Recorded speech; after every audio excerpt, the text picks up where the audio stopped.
Welcome back to Real Estate Mindset. Today's video is going to be absolutely bonkers. Today's video is going to be our Friday morning Q&A, live Q&A with Jennifer Rader. How are you, Jennifer? I'm good. Travis, how you doing today? I'm really good. Thanks for asking. You guys were a little bit late to start. Jennifer had a tornado that hit your house last night, Yes. or what happened? Yeah, we had a little bit of a tornado come through at our house, and thankfully it didn't hit the house or anything. We had a bunch of trees come down, but they hit our deck, but it's okay. There are people in the neighborhood far worse off than we are, so we're very thankful.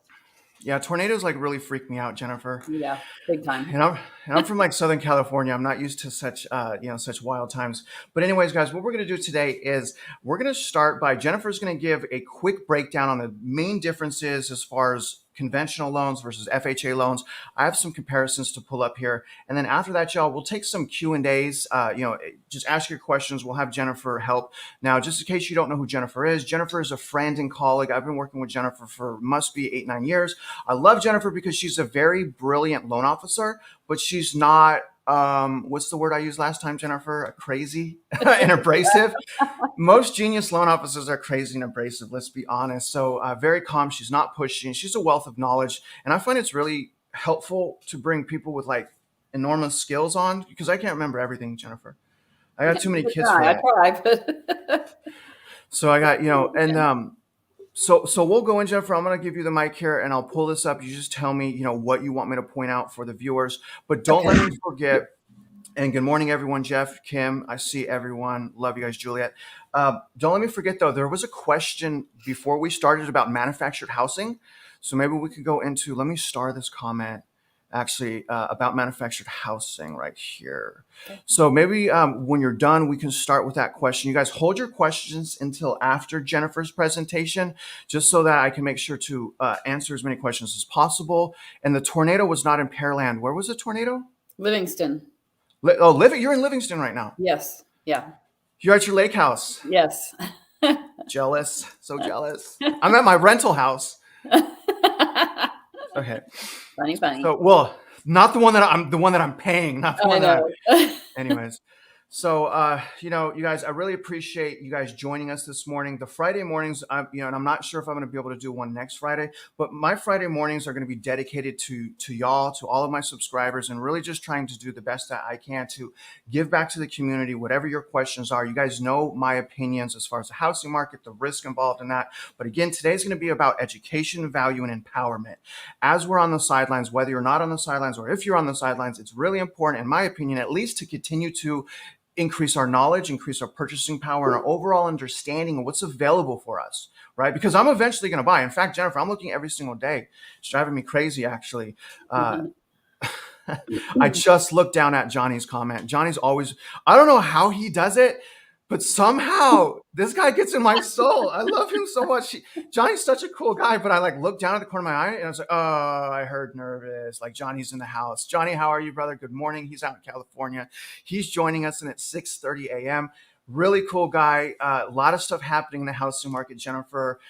Like we've never experienced before. There's still a lot of dust in the air. But again, that's not what today's going to be about. Today's going to be about giving back to our community. So I am ready to give you the mic. Do you want to say anything before you start, and let me know when you want me to share my screen and stuff? Okay, sure will. Yes. So thank you very much, Travis, for having me on. And hello, everyone. I've gotten some calls, and it's really kind of surreal that you guys are seeing me on this and then I'm talking to you on the phone. So a little bit different for me. I'm not used to that. Travis, you're used to it because you've been doing the videos forever now, but very different. So I'm enjoying it. I think it's great. I love that you guys are reaching out. You have questions, you have, concerns, whatever. I'm here to help. Like he said, this is all about education, and that's what I do. If I could be a teacher for this, I would. But unfortunately, you don't get paid as a teacher for this, so you still have to do loans. But I could tell you that. Yeah, exactly. So today we're going to talk about the differences between FHA and conventional. And what I would like to say first is that honestly, one loan is not better than the other. Okay, they're just a better fit for different situations. And that's kind of the detail that I'm going to get into after we do the first slide. We're going to show the detail of why it's better for one person, maybe better for somebody different. So if you want to pull up that first, and I will also tell you guys, I'm still getting over being sick. So I'm sorry I have to cough every so often. I'll try not to make it too bad. But if you'll pull up that first slide. Yeah. Okay, here we go. Yep. And I actually have VA on here too. I know we're not talking about VA today, but I do have a comparison with VA included. So this is, guys, also remember, this is also Texas. Okay. I'm in Texas. I'm licensed in Texas. So this all applies to here. The numbers may be different in different parts of the country, but this is where it is for here. So on a conventional loan, down payment requirements are normally 5%. We do have some first timer options that can go to 3%, where FHA is always minimum of 3.5%. So benefit number one of FHA is you could put less down. Potentially, right? So Potentially, yes. So when you Yes. say on conventional, there are programs in conventional, and not to distract you. Well, you're a loan officer; you could recite this in your sleep. But on conventional, will you tell them, Jennifer, on how on conventional mortgages you can actually have a lower down payment than FHA? You have to be a first-time home buyer and qualify with income levels in certain areas. So first-time home buyer is defined as someone who hasn't had a mortgage in the last 3 Yeah. years. So if you had one 10 years ago or 5 years ago, that's okay. But if you haven't had one in the last 3, you're technically considered a first-timer. Thank you. That's how you can get it. So good point. No, and thank you for stopping me. It stopped me for anything. Okay, Right. so the next line is gifts, and that's just saying, are gifts allowed? And the answer is yes. All loans will allow gifts. We just document them differently depending on what loan type you're going with. Documentation for FHA and VA gifts are a little bit more intense than a conventional, but you still have to document them to some degree. Okay. There's an upfront fee for FHA and VA, but not for conventional. Now, the cool thing about the upfront fee is that you don't have to pay the fee at closing. They Mhm. actually allow you to roll that amount into your loan amount. So you're financing it over the loan term. So it doesn't make a huge difference to your payment. And it doesn't give you another, 1.75% to bring to closing, which a lot of people don't have those closing costs. So you can actually roll it in. So nice Okay. benefit. So But starting out here, essentially just different levels of viewers. Basically, you're saying so far, as far as what the upfront PMI fee means, y'all, is basically loans. Conventional FHA comes with mortgage insurance called PMI or MIP, and conventional doesn't have upfront fee, but FHA does a whopping 1.75. It's expensive, but that's rolled into the loan. And Jennifer, quickly, can you tell them, because I had a question on conventional mortgages, because my buying strategy, Jennifer, is to put 10% down on a conventional mortgage and then just paying all of the PMI up front. Can you tell them how on a conventional mortgage, even if you have less than 20% down, how can you remove the PMI? Yeah, so you can do, well, there's a couple ways to remove the PMI. The first way is what we used to do years ago. Used to do this all the time. We would call it a Oh, split loan. And yeah, that's having what we call 80-10-10 or an 80-15-5, meaning the first loan is 80% of the amount. The second loan is either 10 or 15% of the loan, and then the rest of it is your down payment. And when you have two liens, they technically consider the first lien your down payment, so you don't have PMI. So you get rid of the PMI. So that's still a good option, but there are now higher hits to the interest rate for the second lien than there were before. yeah, The second lien rate was always higher, but now it's right, even higher because they hit it harder. So right. it's not always the better option, but we always will look at it to see if it is. Okay. The second way is what you just said. You can actually pay PMI up front, which is actually what I did for the lake house, to be honest. We put 10% down because 10% is minimum for a secondary home. And then we just did the upfront PMI. So I have no PMI in my loan. I have just a straight out loan. And So you depending on what you put are, down in your credit score will determine how much you pay for that upfront PMI. so I just want to recap. You just blew my mind. Did you say on your second home, you did exactly what I said? You I did did. 10% down and you paid all the PMI up I did. front? I sure Are you did. serious? That's I funny. did. I You didn't I even don't know mind. that. I didn't know that. I Yep. don't mind doing that because I use it as the tax deduction and it allows my payment to be lowered. Now the disadvantage, Jennifer, is just like if I go and refinance in the future, right? Yes. If I refinance and my LTV switches, then I have to pay the PMI again, Right. right? And you So don't want to there's do that. You don't want to pay upfront fees when you know you're going to refinance. Now, right. and funny story, we bought our lake house. We closed on our lake house the week before the shutdown for COVID. So, rates were really good, right? I think I Yeah, got 3 1/8 or something on a right. secondary home, which is unheard of. So I knew I was never going to refinance that loan, which is why I did the upfront PMI. If I were a buyer now who's buying with the rates where they are, knowing you're going to probably refinance in a year or two, I wouldn't do Right. the upfront PMI because it's a waste Yes. of your money. You want to do the Yes. monthly so that way you're not wasting that extra funds. Good. Well said. Well said. All right. Ready to move on? Yeah, sorry. No, these are great. I love the questions. Okay, so seller concessions is another fundamental difference between FHA and conventional. Wait, monthly PMI you didn't go over. Oh, oops, sorry, skipped it. Yeah, you're right. I Okay. didn't. Okay, so monthly PMI on FHA, it's 0.55% in most cases. If you put down more, it's actually could go down to 0.50. So pretty much the same for everyone. It doesn't matter what your credit score is. Whereas conventional, it is all dependent on credit score and how much money you're putting down. So you could pay as little as maybe 0.10 for conventional and all the way up to like 1.5%, depending on what your scores are, which is what we're going to look at the next when we go to the next slide. So it's very a variable. It's not variable on a monthly basis, but it's determined by your particular situation on conventional. So Right, borrower right. number one could have 0.60 for PMI and conventional. Borrower number two might have a whole percent. Okay, where Okay. FHA is consistent. Any questions on that? No, no. And then basically what PMI, I mean, what mortgage insurance is just added to your normal monthly payment. And loans don't come with, conventional loans don't have PMI at 20% down. FHA will always have MIP or mortgage insurance, except if they have 10% down, it goes away in 11 years. But now let's go to seller's concessions. Yep. And that's one of the fundamental differences why you might choose FHA or conventional over FHA if you're on the bubble, because why would you pay it for a life when you can pay it for just, a certain amount of years? Right. Okay. Yeah. Seller concessions, you are allowed more on FHA. However, what a lot of people don't know is that on conventional, it's actually a tier system. If you're putting minimal down, you can only get up to 3% seller concession. The more you put down, the more you can actually get from the seller. So there's actually a chart. It's 3, 6, or 9% you can get from the seller. But Wow. yeah, and a lot, and honestly, I didn't know that for a long time. Even as a Yeah. loan officer, I did not realize that because most people don't put a huge amount of money. If they put a lot of money down, it's usually 20%. There's no PMI anyway. I didn't really have a lot of people that were putting between 5 and 20% when I first started, so I didn't really even know that. But what people don't realize is that just because you're allowed to get, say, on FHA 6%, your costs and escrows aren't going to add up to 6% in 99% of the cases. So you don't want to ask for the maximum because you won't be able to use it. We won't go Hmm. into the detail on that. That is something we could talk about like in a more detailed class, but we have to make sure that our agents know when they put an offer in not to ask for too much money because you don't want it to go back to the seller and not be able to use it. Yes. So just to recap, as far as seller's concessions, what Jennifer is talking about, and you guys know that I've preached a lot about this, and pretty much, Jennifer, every house that I have purchased, I have never paid closing costs. Never. Mm. Not even one penny. I refuse to pay closing costs as a buyer. That's just my strategy.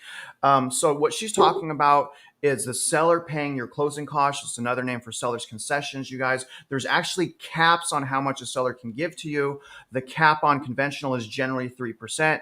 Cap on FHA is 6%, meaning that you can ask for 6% of whatever the purchase price is back in closing costs, right? Right. Or I'm sorry, the loan amount. It's off the loan amount. Is that correct, or is it the purchase price? It's off the purchase price, actually. Oh, I'm sorry, the purchase price. Mhm. Okay, and then I'm noticing also VA used to have a max of 4% to sellers concessions. Is this saying no max for VA? And this is also a very unknown fact, which I did not learn until probably about 6 years ago. So VA caps the non-allowables, which again is a very detailed conversation for another time, but Yeah, they have a yeah. category of non-allowables and they have category of allowable fees. They cap the non-allowables at 4%, but technically a seller can pay all the costs for a VA buyer because there are no limits on the rest of the allowable fees. Astonishing. Yeah. But generally like 4%. Yeah, and in reality, most costs and escrows are not going to go over 5% on almost Right. anything anyway. So Right. Yeah. Yeah. unless you're paying a buku amount of points or something like that. So Or the loan amount's like super small, right? yes, yeah, exactly, right. All right, Awesome. loan Awesome. limits. Mhm. Just VA follows conventional, so the loan limits are the same, meaning the maximum you can borrow without going into what we call jumbo territory, which you can still borrow money in the millions. It's just a different Right. category of loans. On Okay. FHA, the max loan you can go is 472. But Okay. And again, that's on an SFR, correct? yes. So VA and FHA is only allowed on primary residences, Right. and that is on single family homes up to 4 units. Right. And I noticed too, like the loan limit for 4 units is over a million, or like right at a million, depending on the income area on Yeah, FHA, exactly. It is a tier. You're which right. Yes. which is insane to me, Jennifer. Like someone could get $1 million FHA loan for a 4 unit, basically depending on the area. That's insane. As long as you live in one of the units, yes. Right. Yeah, you got to live in one of the units, of course. Yeah. Yes. All right. So what else do we have here? All right. The last one is, well, interest calculations, just kind of just for your information. On conventional, it's daily. On the others, it's monthly. But the more important thing is the credit scores. And I really don't even like putting credit scores on here because I've found these numbers to be untrue, to be honest. Yeah. Yeah.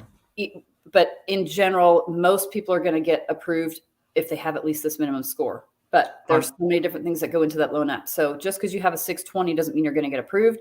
I have had 740s that I've had to deny for different reasons. So just because you have a good score does not mean you're going to get approved. So I really hate putting these numbers here. But agreed. Yeah. Having said that, what we see in most cases on conventional under 620 just almost never flies, right? We can never really get them approved unless everything else about their loans really strong. Are they putting money down? Do they have, great job history? Do they have a ton of reserves in the bank? Do they have a 401k that they can dip into if they have to? So all of those other strengths can make up for a lower credit score.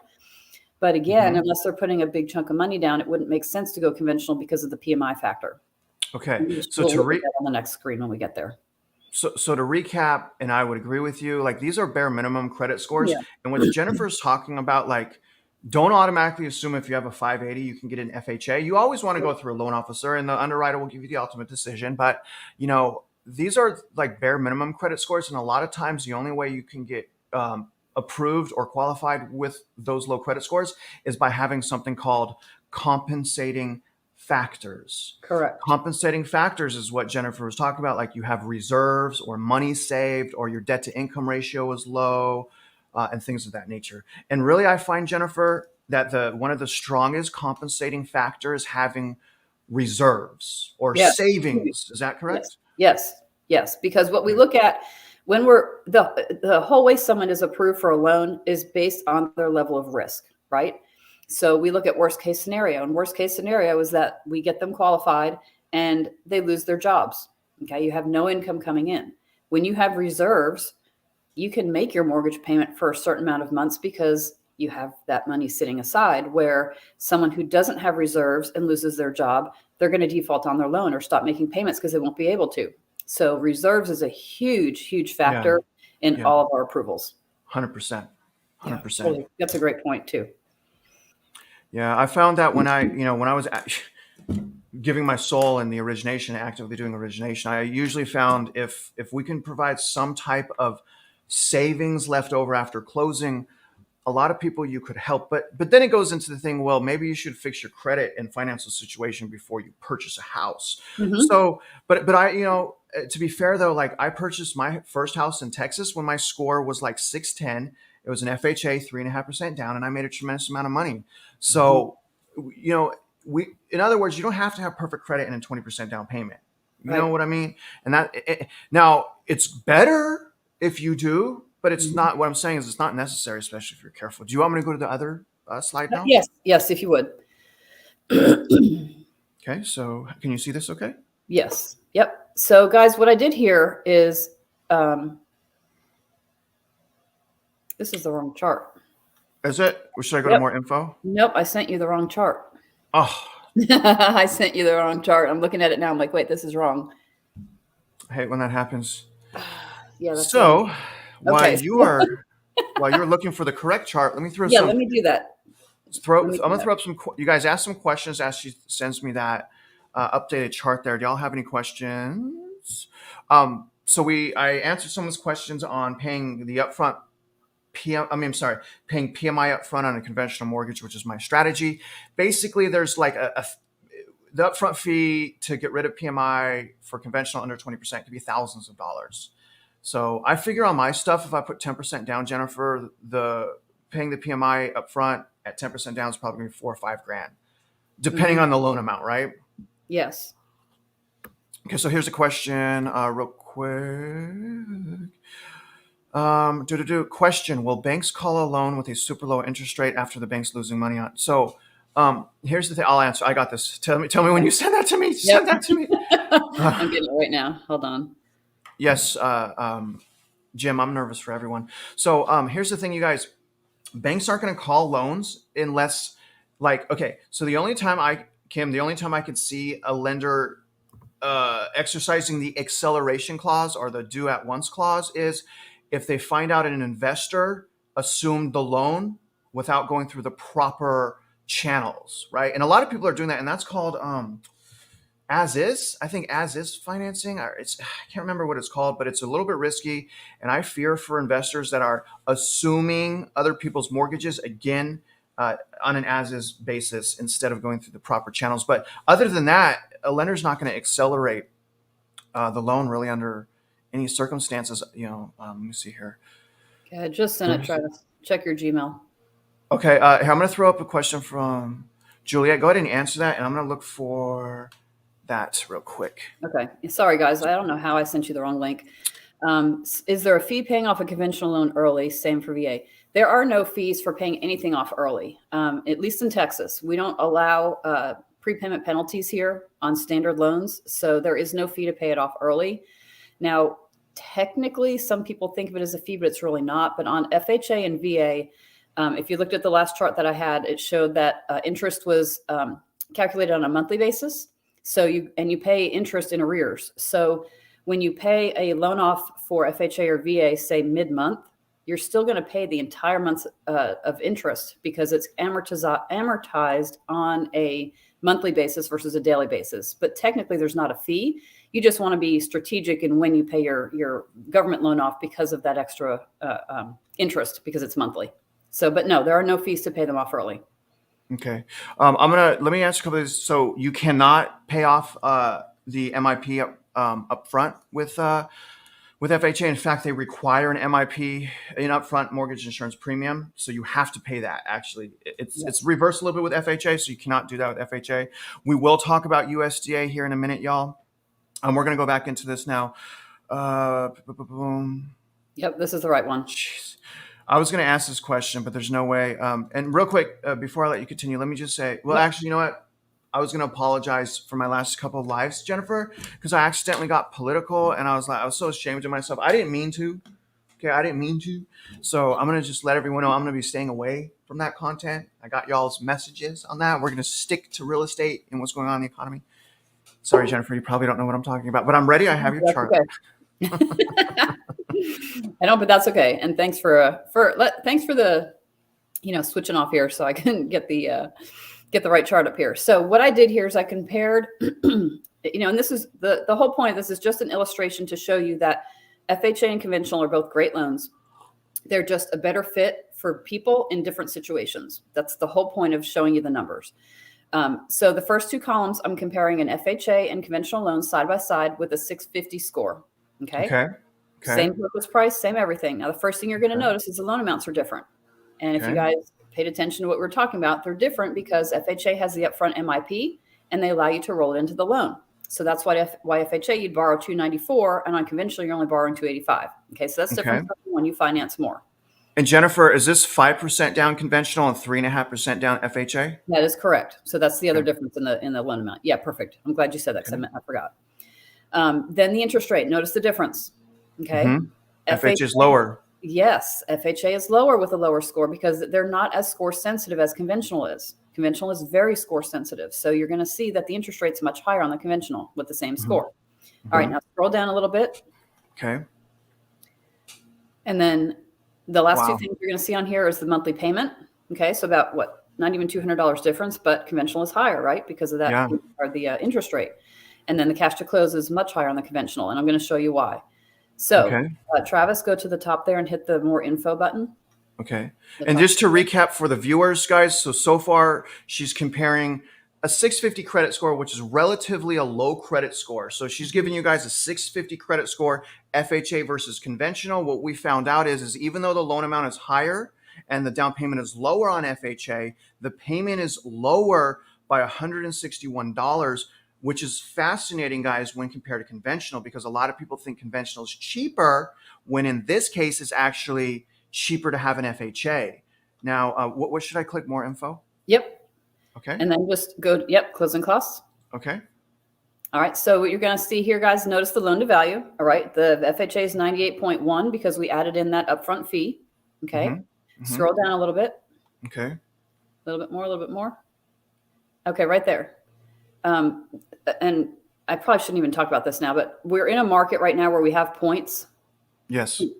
on everything pretty much. So you're going to notice the points right there. They're actually a little bit higher on FHA, but even with that, you're still bringing less money to closing because of the difference in the loan amount and everything else that's included. So, and then scroll back up. I probably shouldn't spend time on that. So let's go. So yeah, scroll back up, go back to the payment breakdown, the left side, Okay. and then scroll down a little. Okay. Okay. So this is in my opinion, the biggest difference between them on a monthly basis. So this is the breakdown of the monthly payment. I use the same taxes and same insurance, obviously, because they'd be buying the same house in either case. Look at the difference in the PMI. Real quick, Jennifer. So real quick, guys. We have another higher credit score breakout we're going to do because someone's like, "Why didn't you show the 740?" We have the 740. We will. We're going to get to that, guys.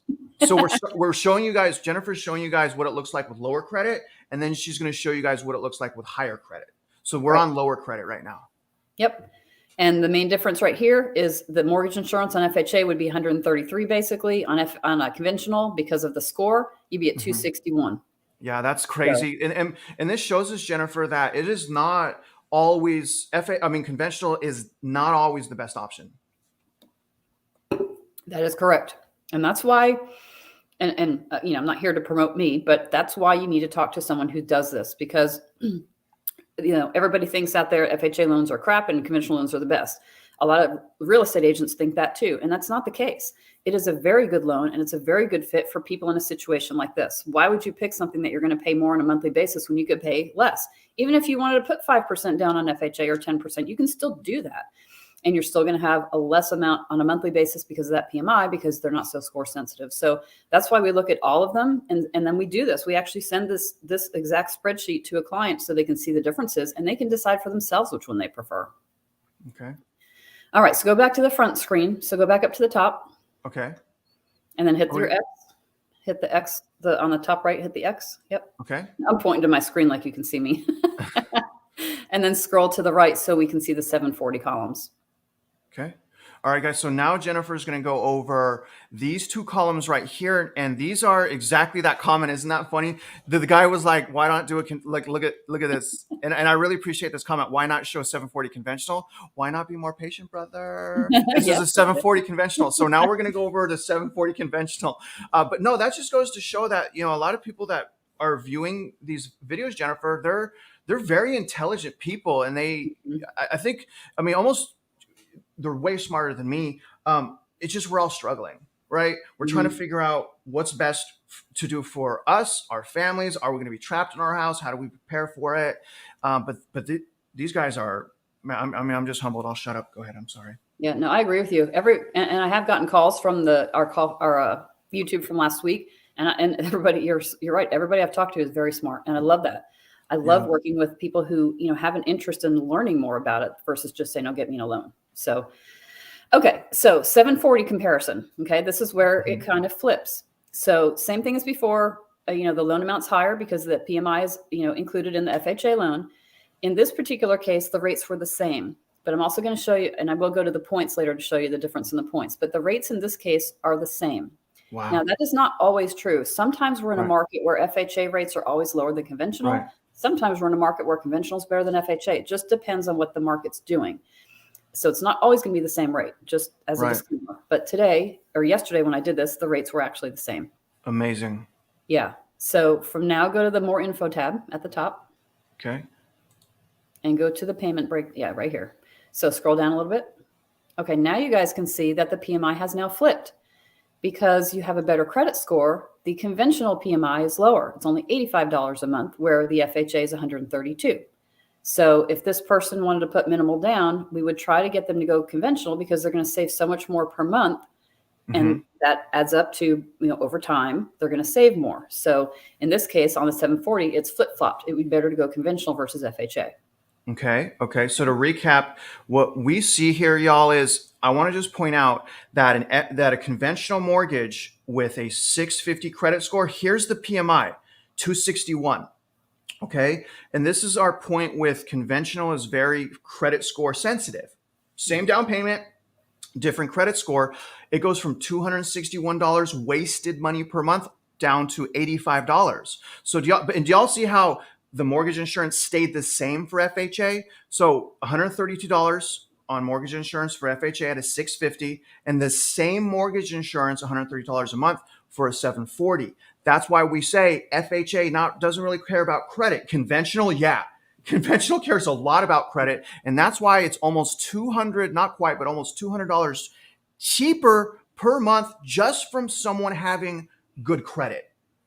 Yep. So Perfect summary. Good credit pays. I'm sorry. Go ahead. I'm ready for you. No, that's perfect summary. Perfect summary. All right. So scroll back up to the top and then click the closing cost button. Okay. And then scroll down a tad to the points. Okay. So Travis, you see the points where it's 1472 and 2850. So this is where it can get really muddy. I told you that the rates were exactly the same, but there are points for both of them right now because of the crazy market that we're in. The points are actually a little bit higher on the conventional at 2850 versus the 1472 for FHA, but I didn't have anything that was closer, so I had to use this comparison. But just know, in a normal market, when we have what we call par, which is a rate with no additional points, sometimes the rate is going to be better for conventional, sometimes for FHA. It just depends on the market. Again, in this case, it was the same, but you are paying points for the rate, and you're paying a little bit more in points on the conventional. Let's talk about this real quick because the points are important, Jennifer, because we have these new, and I'll cover this quickly, you guys. So this is what the quote unquote good credit tax interferes with. It's this row right here, and we've simplified it by calling it points. Okay, and I've told you guys this is called pricing. So here's the thing: May 1st, this right here, y'all, is going to go from $2,800 up. So I have the LLPAs in front of me right here. Let me see what the hit would be starting May 1st. 740 at 5% down, right? 5%, yes. So 740 at 5% is a hit of 0.625. But let's see what the original one was. So remember 0.625 is the hit. And let me see what the original was real quick, Jennifer. I have it right here. I think it was a full point. Boom, boom, boom. 0.25. Nope, 0.25. So it was originally 0.25. It's now 0.625. So let me just calculate this for them real quick. And I'll tell them because that's a difference of, so we'll go point. And I would put my calculator up, but I pushed the wrong share screen button. So that's a hit of 0.375 additional. So May 1st, that's going to go up by 0.375. What's the loan amount?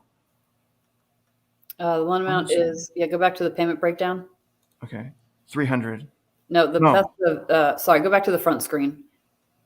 Okay. Hit X, yeah. Oh, 285. Yeah. Okay. This is really good to cover because we're like doing a real example. All right, so that's 285. So I'm going to go 285. Boom, boom, boom. Times, because we got to do the comparable, before and after. Really, we don't know what's. Okay, so the fee is going to be an additional $1,068 starting May 1st. Okay, so that's going to be, so instead, and just to put this in perspective so they understand, so 1,068 plus the existing fee of 2,820, which means if, say the pricing didn't change and stayed the same, which it changes every day, right? It changes every day. But if it didn't change, May 1st, this 2,820 is going to turn to $3,888. Just to put this in perspective for y'all that are watching. I'm sorry, Jennifer, I just wanted to cover that. The good credit tax, because a lot of people don't understand the LLPAs, and some people thought it hit the actual interest rate percentage, but it doesn't. It has to do with your closing cost, and specifically this row that Jennifer was going over called points. So again, this is what it's at right now. May 1st, once the changes happen, it's going to go from $2,850 to $3,888 approximately. Jennifer, please continue. I'm sorry. Nope, that's okay. That's actually all of it. And, basically the point of showing you guys all the detail and going into that level of depth is really just to let you know that, they're both great loans, and it just is going to depend on someone's situation. Now, what I didn't tell you, that's 650 versus a 740. Well, there's a million credit scores in between that, right? Someone with a 700 right in the middle, it could be negligible to go one way or the other, which is why we do the comparison, because we can show them, okay, here's the FHA at 700, here's the conventional, and here are the little bit differences. Which one do you prefer? And then we leave it to the buyer to choose, right? Because it can be very similar. I did these just so you could see the mass differences, but when you have credit score 700, 720, they can be very, very similar.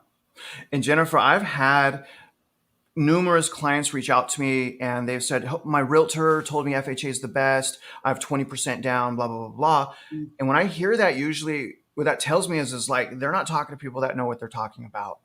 Right. And I'm saying that because y'all, it's extremely, extremely important to work with a loan officer that is, well, number one, honest, because the dishonesty in our industry. But number two, that is an expert. There are so many different things that can happen with a loan, you guys. Like, you don't know unless something bad happens as a consumer. That's why you want to work with loan officers that have been through the bad things. So I'm going to do something real quick. I'm going to try to get through as many questions as possible, Jennifer. I want to go in before you guys hold your questions. Don't ask questions yet. I want to catch up. We'll go into the appraisals for FHA. But basically, if an appraisal is done on an FHA property, that appraisal is stuck to the property for 6 months. Meaning, if someone like goes to buy that property that's using an FHA, they have to use the old appraisal. Okay, is that correct, Jennifer? Is it 6 months correct? Yes, that is correct. And really that guideline is made more for when you have an FHA buyer on a house, and let's say they decide not to buy the house for whatever reason. If the next buyer is also an FHA buyer, they use that same appraisal, and that rule is true for a 6-month period. So that's where we see it mostly, is when a contract has fallen out for some reason, the next buyer's FHA, that appraisal is stuck. But here's what you want to remember. If the next buyer is a conventional buyer, they get their own appraisal because they don't use an FHA appraisal, right? It's only if the next buyer is an FHA buyer.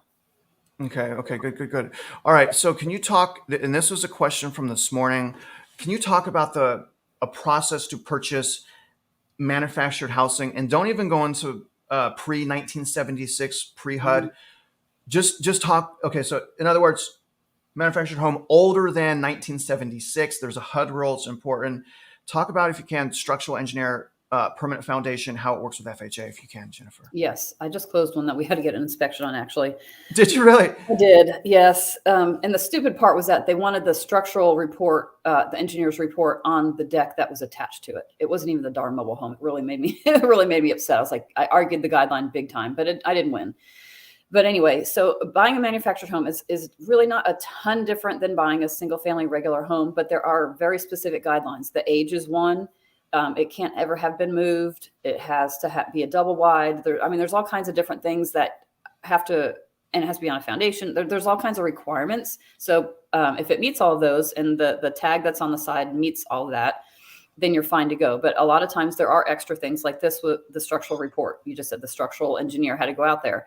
In our case, they had a tiny little deck in the front with steps to get into it, right? You have to have one. You couldn't get into the house otherwise. And there was a little bit of a deck on the back. So they had to pay $500 for a structural engineer to go out there and just verify the structure was still intact because this was attached to it. So there could be additional costs involved because of those additional things. And a lot of times you'll see manufactured homes on, larger lots or acreage, and sometimes acreage in those things will require additional things too, like septic inspections or wells or whatever. So, but yeah, we want to know ahead of time if you're going to be, buying a house like that, because we want to look at it and make sure it's going to meet all those requirements. And then basically, like, if we just do simple apples to apple, not talking about acreage, septic, well, essentially it's a little bit more expensive, process a little bit more tedious, rate's probably going to be a little bit higher. Correct. And insurance will be higher too, insurance and rate. And then the structural engineer part is new. Now I'm going to throw up Scrog. Scrog's question here it's really a comment. He's a longtime viewer from the beginning, and you guys know I'm on my 13th month of doing this. So I've been doing this for 13 months. I haven't even been doing this 2 years, but I've done a lot of videos. So I just want to say this. I'll knock this one out, and now you guys start throwing up some questions. I'm going to start going through these questions as quickly as possible, but I want to just be very clear about this new credit tax thing. It does not pay to have low credit. All right. All that happened is when you have low credit, the fees got less than what they were. Higher credit, a lot of the fees got higher than what they once were, but the fees are still lower if you have good credit. Okay. So if you have bad credit, you're still going to pay more. It's just the fees are less. And in my opinion, they were spread out, and we won't go there, Jennifer, but let's go to this next one here. But I agree. We definitely want people we have people calling us saying, well, should I stop making payments? No, no way, Don't ever stop making payments. Don't make late payments. Don't do any of that. You still are paying more for a lower credit score, period, end of story. So Right. yeah, don't do that. We're only talking about the fees before and after. The fees are still more. They're still more in comparison. It's just the Right. fees anyway. Right. So this isn't a question really that I think that I should answer. But if they stop lending, then the whole market is going to freeze and probably prices will collapse in a nutshell. Yeah. But again, I want this to be more about education. So how do you feel about using this? So Jennifer, how do you feel about using the seller's agent for the home buying process? Can you save money doing this? Is it worth it? Okay. So I'm going to answer the middle question first. I think, yes, you can save money doing it because a lot of like all the agents I work with, they're going to give, if someone is selling your house and helping you buy a house, they're going to give you a break somewhere, right? Because they're getting 2 transactions out of it. That's maybe a little bit different than what you're asking. But I would say, on a seller, they're probably going to charge you less because they also have the sale, right? But here's the big thing. The seller or the selling agent, listing agent, whatever you want to call them, represents the seller, period, no matter what. Even if they help you, they have a special agreement, but it still states that they represent the seller. So they're not negotiating for you. They're not doing everything in your best interest where your own agent would be. A selling agent is going to do everything for the seller and everything in their best interest because they represent the seller technically. So I would never use a seller's agent. I would always have your own person to negotiate for you. And I'm not a realtor, and I'm not here to promote realtors. But you want someone on your side who's negotiating for you with your best interest in mind, not theirs. So I would never use a selling agent, to be honest. That's just Good my answer. Yeah, and my answer would be no way in heck Mm-hmm. would I use the seller's agent. Now, I could get it cheaper in this scenario because I'm a realtor and I know how the negotiation process works. But if you're not a realtor that's savvy, I don't see any situation where I would say you can comfortably use the seller's agent and to save money. In fact, that you'll probably end up paying more money. It is what it is. So let me throw this one up here. Here's another question, you guys, and I'm trying to get all right. And then Johnny, I saw your pet peeve. If you have good credit, is there a specific loan type I could get to avoid the extra fees, or is this fee for all loans? It's all loans, every loan. So you can't get around it. And I would say though, if you have good credit, you're going to want to go with conventional. Mm-hmm. Generally, you'll want to go conventional versus FHA because of the fees are generally much higher on FHA if you have low credit. Yep. No, if you have high credit. If you have low credit, you want to go FHA. Okay. Yes. But Yes. but anyways, if you have high credit, you're generally going to want to stick generally with conventional mortgages, as we just saw with those charts here. Okay, let me just keep going down here.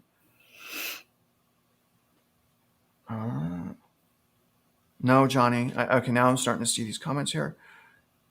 Okay, here we go. Kim. Question: how do you fire your realtor that has been sending MLS houses but never showed you a house?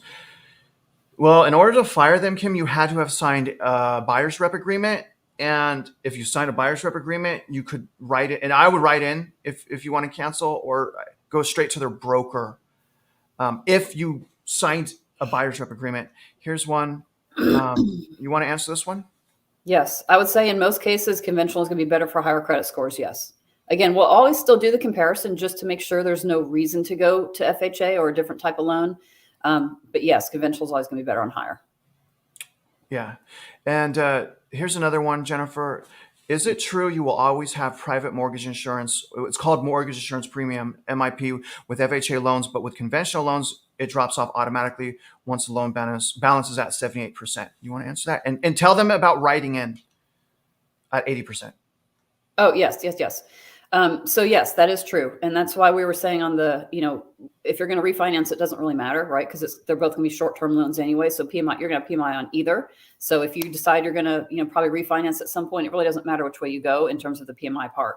But yes, it will come off automatically on conventional. FHA has PMI for the life of the loan, unless, like Travis said earlier, you put, was it 10% down, right? And it only lasts for whatever, 18 years or something, whatever the number is.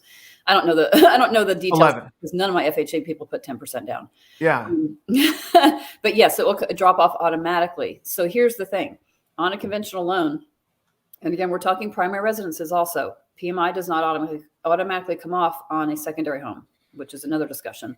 But on primary, you are eligible for that PMI to come off at 80%.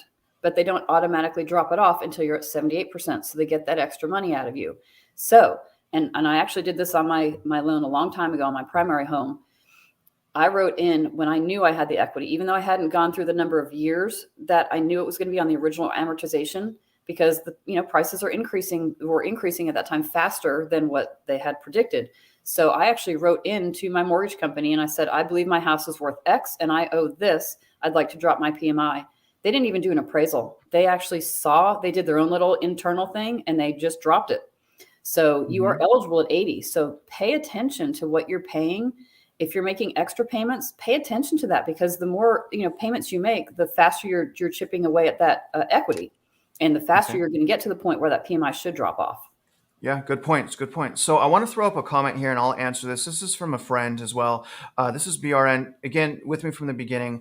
So I just want to acknowledge this real quick. A lot of people think that FHA loans are toxic. Now, if you've been in the business since I've been in the business since 2002, you know what real toxic loans are. You know what I mean? The stated income, my God. Yeah. It's so different. But anyways, fast forward to today, a lot of people think FHA loans are toxic. And a lot of people are thinking that because it allows people in more challenging situations to get a home loan. Like myself, when I was rebounding, I got an FHA loan. I put 3.5% down. I had a low 600 credit scores because my wife co-authorized me on the credit cards with my credit. But the reality is it does help some people, BRN, whether you have good credit or not good credit. But here's the thing, though, that we have to acknowledge. Highest default rate is in FHA right now. FHA delinquency, not default, delinquency rate right now, 10%. It's been 10% the last 4 months. Last time we had this level of FHA defaults to 2013. Is that crazy? And meanwhile, historically, on average, the defaults and foreclosures, everything is down, historically down, except on FHA. It's really, really interesting to see that data set. I was just going to say that. So let's see here. I start some other questions. And let's see where they are. That's BRN. Okay, what about, here we go, Jennifer. Can you talk about conventional versus USDA when you have phenomenal credit? And please explain, before you do that, to the viewers what a USDA mortgage is. Yes. So USDA is also another government loan. So FHA is government, VA is government, USDA is also government. A USDA loan is the United Department of Agriculture. And so what it is, it's a residential rural loan. So it has to be in certain areas on a map that are considered rural by their definition. So we plug the address into their eligibility chart and it tells us whether it's eligible for USDA. So the property has to qualify, number one, as USDA, as rural. Now, there are some areas, my neighborhood in Pearland is still considered a rural property under USDA guidelines because they haven't updated the darn maps. So even though it is a subdivision in the middle of a whole bunch of stuff, it's still considered a rural property. So I could have done a USDA loan if I wanted. But having said that, the borrower also has to qualify for USDA. And USDA is very specific on the maximum amount of income you can make, depending on your family size and the county that you're purchasing in. So it could be a good fit. It could not be a good fit. It just depends. But the benefit of a USDA loan is that you don't have to put money down if you don't want to. So it is technically 100% financing, where on conventional, you're going to have to put money down. So again, if you're buying a house in a rural area, we could see if it's eligible, and then we could see if the borrower is eligible. And then we would, again, put them side by side and then let you decide which one you like better. And Jennifer, can you also touch on the super low guarantee fee and the horrible closing process? I will be honest with you all. I have not closed the USDA loan because every single one of my buyers that have tried gave up, made too much money because USDA counts everything. They count. So, and again, not to get too technical on you guys, but when we do a loan application, we look at the person's income. And we only use the income we need. So if we have someone who's got base plus commission plus bonus plus all this other stuff, and we only need base to qualify, we only count base. And all of our loans follow that. USDA counts every penny they make. So if they have overtime, bonus, if they have a grandmother who's living with them and she has Social Security, they count that. And all of my people never qualify because they make too much because they count everything. I even had a guy who did seasonal part-time work and they counted it. It was ridiculous. So honestly, I haven't closed one. So I don't know what the closing process is like on USDA, to be honest, Travis. So I can't address that part. It's a complete nightmare. You got to go through a second entire process, and it's the USDA, and they lag hardcore. It's like it could be a 69-day process. Oh, I yeah. still think it's great. I didn't realize the how they were calculating income. But anyways, here's another one, Jennifer, and this goes into basically paying your loan off early for FHAs. Will you explain to the viewers how you should pay off principal early and caution them on how the bank can sometimes put that money into the escrow? Yes. So banks make mistakes. And, a lot of times this stuff is done by computers. So personally, and everybody does everything online now, so it's a little bit different. But it used to be like when you'd write a check, we would actually write a separate check for that extra principal balance to make sure it went to the right place. Nowadays, most places who have online payments will have a little section where you plug in principal, interest, escrow, whatever, and then there's a separate section for extra payments. Now, it is up to you, and I believe your responsibility to look at your statement the next month and make sure that that extra payment went to principal. Most banks will do that automatically, but they also are supposed to put it towards, let's say you were late on your payment and you have late fees or something. If you make extra payments subsequent to that, they're going to put your extra payments to the late fees. They do that first. And then sometimes they just mess up and they put it in the escrow by mistake. So I think it's your responsibility as a responsible homeowner and mortgage holder to check that statement and make sure that they're applying it correctly. Most cases they do. I've never had issues in all the mortgages I've had. I've never had my extra payments not go to the right place, but I've heard horror stories of people who have had them go to the wrong place and they didn't realize it. So it was not chipping away at their principal. Lastly, real quick, I would say the more often you do it, the better. Because of the way interest is amortized, the more often you chip away at that principal balance, the more money you're going to save in the long term. Very, very beautiful, beautiful. And what I would suggest you guys is, like, if you call them directly and say, I want this applied to my principal. It is a dirty little trick. So good answers. Let's keep moving on. Okay. Here's a good one. This is a loaded question because we don't have all the details. So I know the analysis in you wants to ask questions here, but let's say this. Let's say the VA, the veteran, has a disability and they have no funding fee. Okay, so let's say that. Which one is better with a down payment of 60 to 70%, VA or conventional? And I know it depends. Yeah, it depends on the rates at the time. I would say if the rates are about the same, then for sure go VA. Right? There's going to be obviously no PMI because of the down payment and stuff, but VA is just a much better loan in my opinion. And why not use your VA benefits? You earned it. Why not get a VA loan? And generally the VA has a lower rate. Generally, right. But then again, it's going to come down to credit score too. And that's what's missing from, and I love his name, Walk in Progress. That's cute. Yeah. We don't know what the credit score is. Credit score could determine wholeheartedly the answer to this question, because even though you have a huge down payment, if your credit score is terrible, the interest rate might be so high on one or the other that you don't want to go that direction. So great. That was really, really good. And I'll just say off the bat, if a veteran has a disability, it's probably going to be best doing a VA loan because if they have that disability, there's no VA funding fee. And a lot of people will argue that VA is the most expensive fee because of the funding fee, when the reality is there's different situations. Yeah. I have another one here. This is a good one. How does a borrower, homeowner, go to initiate the reevaluation of the PMI to be dropped off? So say someone is at 80% LTV, Jennifer, we now know that we have to call in because it only goes off automatically at 78. So say someone has 80% LTV, they want the PMI to drop off. What's the next thing to do? Yep. I would just call the loan servicer that you have and just call into their general number and just let them know what you're wanting to do. And they usually have departments that specially do this stuff. At least when I called mine, it was a very specific department. I had to talk to someone and just told them what I wanted. And then they did their internal thing. And then they responded in writing. They will not do anything over the phone, but you can initiate the process over the phone to find out what their procedure is. Every lender is going to be a little bit different on how they do it. But you have to contact them first, either by email or by phone. Great answer. Thank you so much. Okay, here's another one here. This has to go, and obviously opinions. I love you, BRN. I see your comment, brother. This is going to vary depending on who you ask, but can you touch on the 2-1 buy down pros and cons? And is that considered a seller's concession in the 3% seller concession limit? Yes. So this might take a little time. Are we okay on time? Yeah.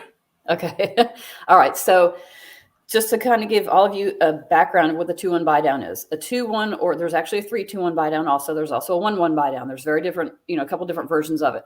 What it is the seller paying fees up front at closing to subsidize the buyer's payment with a lower interest rate for the first couple years of the loan. That's the best summary I can give you. So what it is that extra fee. Yes, it is considered a seller concession, and yes, it is counted in the concession limit. Now, depending on how much money they're putting down, it could be a 3% limit, or it could be more. Remember, we talked about that before. It could be higher. But yes, it counts towards that concession. So if someone is interested in doing a buy down, and this is what we're educating all of our agents on, our real estate agents, friends, is you have to communicate with us before you do any of this, because you don't want to ask for too much or not ask for enough. And it has to be written specifically in the contract. So we want to make sure we don't go over the concession limit. We have to make sure the math is right for the buy down. I think the pros are that the buyer gets to go into the home with a graduated payment. Instead of going in at 7%, they're going to go in at 5%. And that first year will be a much lower payment. The second year will be at a 6%, so it'll be a lower payment. So I really like it for a buyer because they get to gradually get into it, especially if it's a first timer. Getting into a mortgage is a big responsibility for someone who hasn't done it before. So I think it's really good for the buyer. I think really the only con is that the seller has to pay money for it, right? It's a fee that they're paying, and are they going to agree to it or not agree to it? I don't really know that there's a con on the buying side, because you're getting a contribution to have a lower rate. So why wouldn't you? So yeah, and that's the thing. If you're a buyer and someone's willing to help pay your mortgage, that's not really a bad thing. Now, personally, Jennifer, I'd rather use that money to have a lower price on my house. Personally, that's what I would. Yeah, exactly. You could do that too. And again, you're going to want to compare the different options and see which is better for your scenario. I see things, and this is what I was talking about. This comment right here, and I get calls like this from realtors wanting to be loan officers, and I don't want to knock realtors. This show, another one I will, but sorry, I had to laugh. Y'all got to, realtors got to stay in their lane, because the finance, and I'm blessed because I have licensing and great experience in both, but it's so complicated. Financing is a lot of trouble happens when realtors start to talk about financing, just depending on what they say. But anyways, he's saying limit 1, the loan agent recommended an FHA loan for my great credit score and 20% down payment. Should I run from him? What's wrong with this statement, Jennifer? Yeah, I think what's wrong with the statement is that you didn't get choices. I think the lender's duty to you is to let you know that, hey, their opinion is that the convention or the FHA in their opinion is the FHA was better. Ask them why, and ask for a side-by-side comparison. Can they show you the differences between the two and why they think FHA is better than conventional? The only case I would say, in my opinion, where a 20% down would be better on FHA is if you have a low score. But if your score is very high, like you're saying, I don't know why you'd ever go FHA. So I would just talk with, maybe they're just new and they don't know that, who knows the reason, but I would dig in more and just get for more information, see what their answer is. Why do you think FHA is better for me than conventional? And find out what the answer is. You're so politically correct. I'm just going to say, yeah, you're going to need a run, because you don't want that type of representation when we're in such a crazy market with the biggest financial transaction in your life. So you need to get the heck out of there. Anyways, I mean, and you know what the problem with this is, Jennifer, some people believe that and get FHA mortgages when they should be getting conventional because it's cheaper. That's the first thing I ask when I have someone call me and they're like, hey, I got 20% down. My agent said FHA. I'm like, okay, let me explain. And then we do the side by side. And but people got to be careful. Take a look at this, Jennifer. And I'm going to open a big can of worms real quick on that question. Okay. If this loan person that you're talking to is a loan broker, I would probably tell you that they probably make more money on FHA loans than they do on conventional. And bingo. Yep. That's probably their motivation. Nowadays, like for us, we are a mortgage banker. Me as a loan officer, I make the exact same amount on any kind of loan in any situation. So there is no reason that someone who's unethical like that might steer you to a different way. But my guess would possibly be that that person is a broker and they get a different amount of pay for that. So good call. I didn't even think of that. That's solid. So what Jennifer is saying, y'all, is like for a mortgage broker, it's way more profitable, to do an FHA versus conventional. So you want to be careful with that biasness. Yep. Now, here's a good question. This is Johnny. Love you, Johnny. Thank you for your engagement, brother. I haven't seen Jeff much, but if someone bought a house right now with a possible recession and housing crash, what would someone need to do if they bought? But here's the thing, but values drop and rates drop, they want to refinance. Okay, so he's saying that basically, okay, this is not really a question, but he's really bringing something. It's a good point.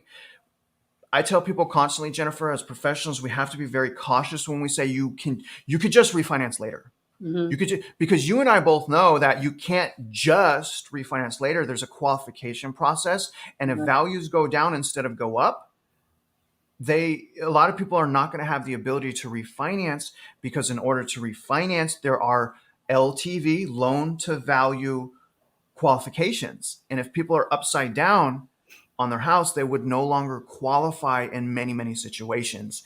And that's what Johnny's saying. Johnny's saying that don't buy a house just because you think that rates are going to go down in the future. If you're going to buy a house right now, expect to pay that payment for 10 years. If you expect to pay that payment for 10 years, you're going to be in better shape and better prepared. All right, I'm going to keep going, Jennifer. Yep. I'll probably let me see here. Geez, I see some of these comments are hilarious, but I'm going to keep going. All right. We bought in 2011 and now have a ton of equity. We are buying this year, and we will have close to $200,000 to put down with great credit. Can this help my interest rate? Less than 6%. So they're saying they have great, perfect situation. Our rates under 6%. The cream of the crop, are they under 6% for 15-year mortgages right now? Without buy down. Honestly, I don't know. I would probably tell you that I have not done a 15-year in probably over a year because people don't want them. They want the 30-year because they want the lowest payment possible. So Unaffordability. I can't tell you that I've really priced out a 15 very recently. I did have someone not too long ago who priced a 15, but I don't remember what it was. I would say I don't think it was under 6, at least not in the last couple of months when I did it. So no, I don't think it's going to get under 6. But we just have to look at it. But no, I don't think it's under 6. Yeah, as at this point, and then just to let me pull up the rates. Generally, 15-year mortgages have lower interest rates than 30. What was that? Generally, the rate is lower on a 15 versus a 30. Yes, and there's also a 10-year. So there's 10, 15, 20, 25, and 30. And I'm going to pull up. So this is, I can't. I forgot how I'm sharing my screen. But as of today, okay, rates are up again. So as of today, it's saying Mortgage News Daily 6.05. So almost under 6 on a 15. But that's cream of the crop. All right, let's see here. Good answers, Jennifer. Do you still have time to talk? I know we've been on an hour. I know is your phone blowing up? Okay. No, okay. I'm good. Yeah, I'm okay Okay. right now. Now, tread lightly. Okay, but I want you to give your honest opinion. They already know my opinion. I put out a foreclosure video yesterday on FHA. Did you? Yeah, because I was like, you guys look at and like overall foreclosure and delinquencies are improving at an astonishing rate. The consumer has proven unbelievably resilient, and so has the labor market. But what I'm also pointing out is yes, this all looks great, but sometimes things happen in a matter of hours and everything falls apart. So I really dug into specifically FHA, and that's where I learned that FHA has had a delinquency rate of 10% for the last 4 months. And the last time that's happened is 2013. So there's a storm brewing. But the thing is with foreclosures, wait a minute, I'm giving you too much info. Jennifer, please, what do you think? Did someone tell you to stop talking? No, I told myself, myself told me to stop talking because they tell me to. Honestly, I think this is the situation we're in right now, and I don't do what you do, and I don't go into the political stuff at all either. But we are in a very different situation than 2008 and 2009. So I do not think foreclosures are going to be increasing. I think we're in a very different situation. I think it's a very different housing market than it was back then. So no, I do not think that we're going to have a crazy amount of foreclosures. I just really don't. And the housing market, y'all, regardless of what people are saying, the loans right now, drastically different. Now, this is what I think, Jennifer, just to give you an idea. I think, first of all, there's 2 different types of homeowners right now. Okay, there's never been such a drastic difference in homeownership in just 1 year. People that purchased prior to 2022, most of those people, oh my God, right? Like low interest rate, like historically, like 2 and 3%, Yep. and they have hundreds of thousands of equity. 1 year later, in 2022, you're a different homeowner. Your unaffordability is strangling you. Your rate is way higher. You're purchasing, in my opinion, overvalued houses. So the people at risk, in my opinion, Jennifer, it's going to be anyone that's purchasing like from like 2022 and on. And the thing is, when I really meditate on this and like really think, the foreclosure process is not the same as '08. It's not even close. There's loan modifications now, but nevertheless, I think that we're going to see an increase in foreclosure. I don't know that's going to go as out of control as '08. I don't think it's going to. Again, I don't think it's going to be as out of control, but I definitely think we're going to have a foreclosure situation and a foreclosure problem. I don't think that that's going to be. I don't necessarily think that's going to be this year. To be honest with you, Jennifer, I mean, and I go into the data all the time, but that also depends on the consumer and job loss. I think that the job loss right now is the biggest ingredient missing from a price correction. We're going to say correction because this is an educational video and I don't want anyone to be triggered by me saying crash, right? I think that's the missing thing. And I told Jennifer, you guys listen to me. When we started quantitative tightening in March of 2022, okay? So when we started March 2022, the unemployment rate was 3.6%. Right now, 1 year later, the unemployment rate is 3.5%. The unemployed is lower. The labor market, and I know their equations are tainted, but nevertheless, it's y'all, the labor market is still red hot and it's getting crushed, but that's what we're missing here. We're missing those parts of the reset, and the consumer's incredibly strong. So do you want to answer this one? Can you use VA for 2 or more houses? So yes and no. You can reuse your VA benefits more than once. So if you bought a primary, whatever, 10 years ago, and you still have that house, you turned it into a rental and you're moving into a new house and you want to get a VA loan on it, you can.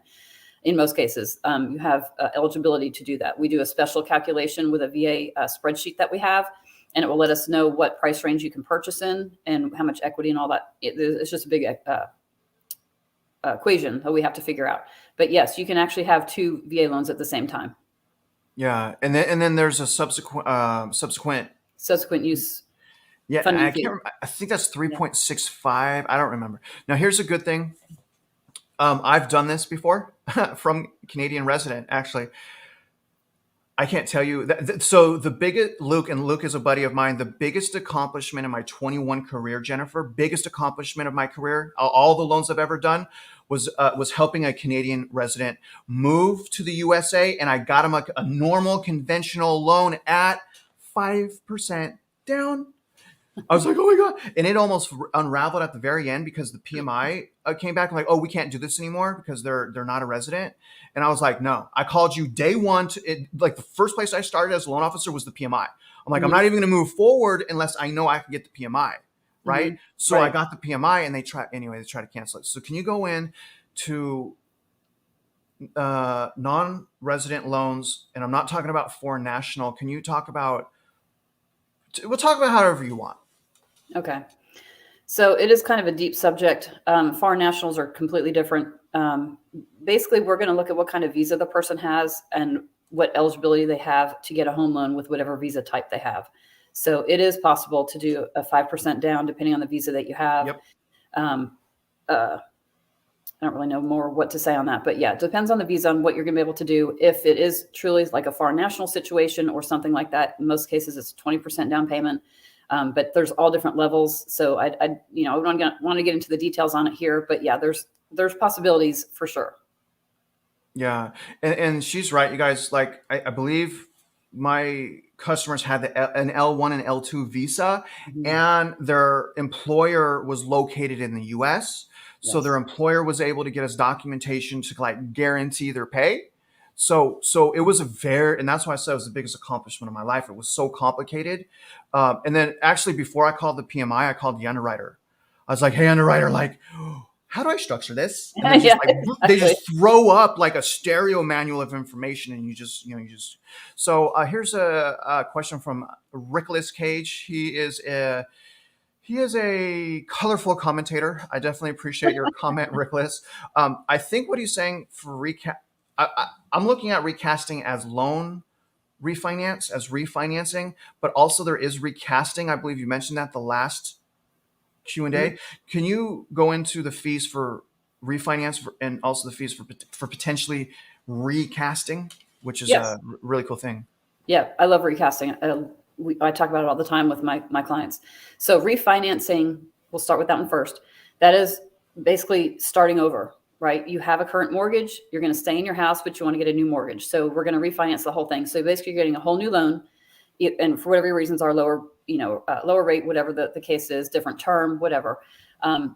It's just like doing a purchase, pretty much. Your fees are almost the same as a purchase, although you will get discounts. So, like for us, we don't recharge our lender fee that we have when someone comes back to us, and then you're going to get title discounts, title policy discounts, depending as long as you've done it in the last 7 years, as long as you purchased in the last 7 years. And there's a state chart that shows us what the discount will be on the title work, because you just had a title policy issued in the last 7 years. So you'll have less fees on the refinance than you would on a purchase, but it is still very sizable. We're talking still thousands of dollars. The cool thing, though, if you have enough equity, is that we can roll those fees into the loan if you want, versus you having to come to closing with physical money. So if there's enough equity there, you could do a refinance with no money out of your pocket, but there's still a cost. It's just rolled into the loan. Okay. Recasting is totally different. Recasting is what most people are doing who bought in 20 and 21 when their rate is ridiculously low. Why would they ever want to refinance? They don't. But if they have a huge recasting is used when you have a huge principal reduction. So we see this with people who have bonuses or got a new job and the pay is so much higher. Whatever the case is, they have a large amount of money to put down at one time. So say it's a $50,000 amount you want to put that towards your mortgage.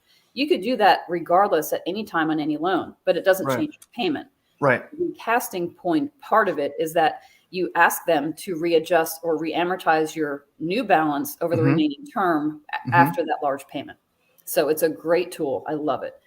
The fees for that are very small. I can't tell you exactly what they are because I don't know, because the servicers are the ones who charge the fee. But what we've been told is that they're minimal. Some of them don't charge anything. Some of them charge like a $100 admin fee or a $200 admin fee. So something very small. But if you're thinking of doing that, I would encourage you to call your lender who your mortgage is with and just see, number one, what's their process, and number two, what the fees are. They're probably going to be very small.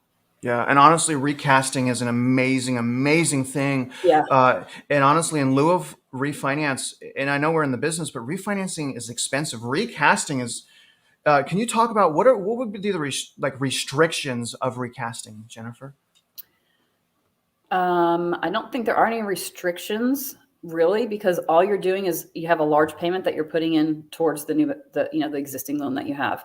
I can't think of any restrictions they might have. What were you thinking? I don't know. Because honestly, I didn't even know recasting existed until recently. I didn't know that we could just call them, make an extra payment. I mean, that's huge, huge, huge. I'm going to put this up. Okay. So here's from Don't Move to Texas. Let's see. And he, I don't know. I Don't Move to Texas. Remind me where you're looking again. But anyways, let's see here. Travis, can you ask if individuals that are exempt from property tax, 100% disabled veterans, is there an exemption prorated to provide home buying power for? Okay, so can you explain? Tell him. Does it affect his DTI, being that he's 100% disabled, and we know in advance he doesn't have to pay property taxes? Yes, it totally changes your buying power, because if we have documentation that proves that you are 100% disabled and you will not pay property taxes in the county that you're purchasing in, we do not count property taxes as part of your monthly payment, which affects your debt to income ratio. So yes, it totally changes how much you can afford.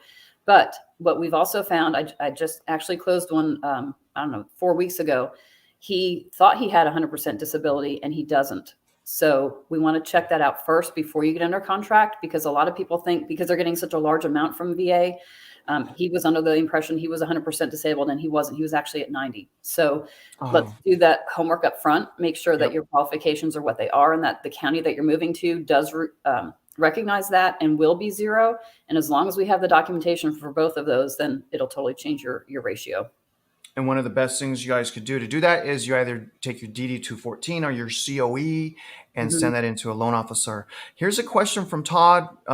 Great viewer, great subscriber. Todd, I appreciate all your support.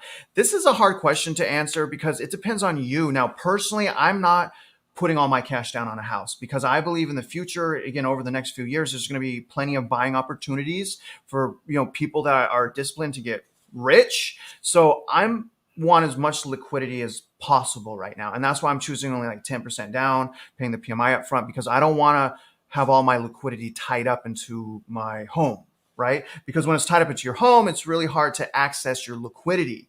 So that's my premise. And honestly, the monthly payment is, I can afford both monthly payments. Yeah, I'd agree with that too, Travis. And what I would also say to Todd is that, again, obviously depends on what your goals are for the future. But the way I look at it is, if you're going to put a huge chunk down to pay cash for a house, why wouldn't you use some of that money to put into a fund that makes you money, right? I believe in the future in terms of making money on your money. So, you should have a financial advisor who can show you what funds to put money in like that and make money on it, and then do, a 50% mortgage or 60% mortgage or whatever you want to do. So I don't really believe in paying cash like that because, like Travis said, you can't dip into that. You'd have to sell the house in order to dip into it, or to do a home equity loan or something to get that money out to use for other things. So I think it sure, depends on you, but I don't think it's a good idea because you can use your money to make money. Yeah, yeah. Good. And I know we've been on long, you guys. I can't take too many more, so let's try to rapid fire some of these questions. Did I pass any? No. Okay, here we go. We didn't answer Melissa's, did we? Okay. If you get a home and after some years you're in a position to pay more on a mortgage, can you refinance it to 15-year mortgage, assuming the interest rate is lower? Is that a good move? Generally, I would say absolutely, but it depends where they're at on their existing amortization. Correct. Like if they only have 18 years left on their 30-year, probably, I don't know if you would want to do that. I would probably just pay more money on my principal personally. And that's another thing, guys. You can turn your 30-year mortgage into a 15-year mortgage by just paying more money to principal. The only difference is you're not locked into the higher payment. Y'all see what I'm saying? Do you have any comments there? Yeah, I agree with what you said. And I would say, do the math, right? I actually have a chart, especially in 20 and 21, right? Everybody was refinancing. Every single person, every phone call we answered was a refinance. Well, not everyone, but a lot of them. I remember, yeah. Where rates were crazy, right? So there were a few cases where it did not make sense. And it was for exactly the reason you just said, where they were in the term of their current loan made Yep. no sense to get the lower rate.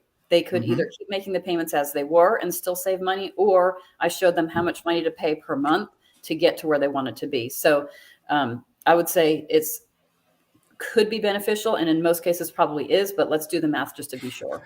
It's so nice talking to loan officers that get it. You know what I mean? I mean, like, we know good and bad, right? Like, why do we got to act like we don't understand what the bad things are? Like, Right. we understand this. There are I can tell reasons you not to how. do the loan, and we're Yeah. not in this just to do your loan. We're in it to help you, period. So if it makes sense not to do the refinance, we're going to tell you don't do the refinance. I mean, it's just that simple for me. It is. Okay, here's another one here. Question: how far in advance before buying a home should we find a loan officer, and what should I look for in a mortgage loan officer? Okay. I would say a couple months before, maybe 2 months before you're thinking of buying. If you think you have challenged credit or you have other challenges within your profile, I would say the sooner the better. I have a handful of clients right now that are not buying for a year, and we've got them to a certain point so they know how much they can afford. They know what their payments are going to look like. They know all of that. They know where their credit sits, and that gives us time to improve their credit. Even though they're in okay standing right now, I can get them approved. They still want to improve their credit so their interest rates are better. So I would say the sooner the better, depending on what you want to do. And what to look for in a loan officer, that there's a lot. Rate and terms is not all of it. And that's what a lot of people go into it thinking, well, I just want the lowest rate. Well, yeah, you can get a real low rate or a real low price on something, but do you want to pay the cheapest bidder? Probably not, because their service level is going to be pretty low. So look for a well-rounded loan officer who has the knowledge, has the experience, and knows what they're doing, but also has competitive rates and fees, right? Look for the whole thing. Don't look for just, one little avenue. And Good talk to all answer. of them. So how do you feel about each one? After you have a conversation with them, what is your feeling? What kind of vibes do you get? Do they fit well with your personality? Some people don't want to work with certain people. So, look for the whole package. And I would say that, like, generally I suggest like 3 months to get pre-qualified or condition qualified 3 months prior to buying. But like what Jennifer said, unless you have potential credit challenges, you want to get pre-qualified as soon as possible so you know what's wrong and you can start doing something about it. Now, as far as what to look into an LO, I always tell people, like, you gotta question the LO and ask them if they ran your pre-qualification through automated underwriting, and if they say yes, say which one, LP or DU. And based on their response, you know if they're a good loan officer or not. Can you answer this question for Juliet? How long does a pre-approval rate? a pre-approval rate last? It lasts the minute that it's on the paper. And the reason I If say even that. Yeah. yeah, because so we don't lock rates in. You lock an interest rate in when you have a property address and the person. So it's attached to your social security number and the property address. Now, having said that, because of where rates are, we do have what we call a lock and look, where you can actually lock in a rate while you're looking before you actually have a property address. My personal opinion is that it's a great tool, but the rates for those are higher because they're locking it out on an unknown market. So the rates are higher for that. You're not going to get regular market rate, but we do have that tool if you wanted it. The pre-approval itself actually lasts for 4 months. So when we pull your credit report, the longevity of that is a 4-month time frame. So technically you're pre-approved for 4 months. After that, we just have to refresh everything, get a new credit report, make sure everything's the same. Yeah, and that's called a lock and look.